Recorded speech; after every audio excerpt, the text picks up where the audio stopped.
Hello viewers! మీ బుక్ తయాసానికి స్వాగతం. ఈరోజు నేను చూపిస్తున్నది కటిక పెసరపప్పు పచ్చడి. చాలా తక్కువ ఇంగ్రీడియెంట్స్‌తో చాలా సులువుగా అయిపోయే పచ్చడండి ఇది.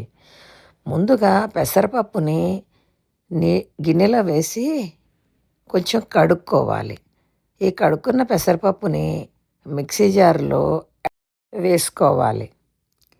ఇంట్లో కూరలేవీ లేనప్పుడు ఇంత చారు పెట్టుకొని ఈ పెసరపప్పు పచ్చడి రుబ్బుకుంటే 5 నిమిషాల్లో అయిపోయే పచ్చడి ఇది. చాలా రుచిగా ఉంటుంది. ఇలా మిక్సీలో వేసుకున్న పెసరపప్పుకి మీద కొంచెం పసుపు, ఎండుమిరపకాయలు, చింతపండు, ఆ పైన ఉప్పు వేసుకుని అన్నీ పచ్చివేనండి. ఇందులోకి ఇంగువ కూడా వేసుకుని పొయ్యి మీద పోపుకి తప్ప మూకుడు పెట్టక్కర్లేదు. ఆ పైన ఒక గ్లాసెడు నీళ్లు పోసుకొని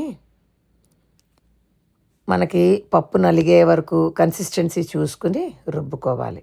ఈ పచ్చడిలోకి నెయ్యి పోపు బాగుంటుందండి.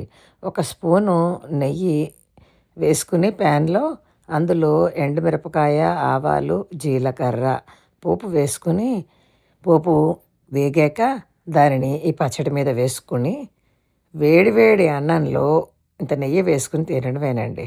Thank you.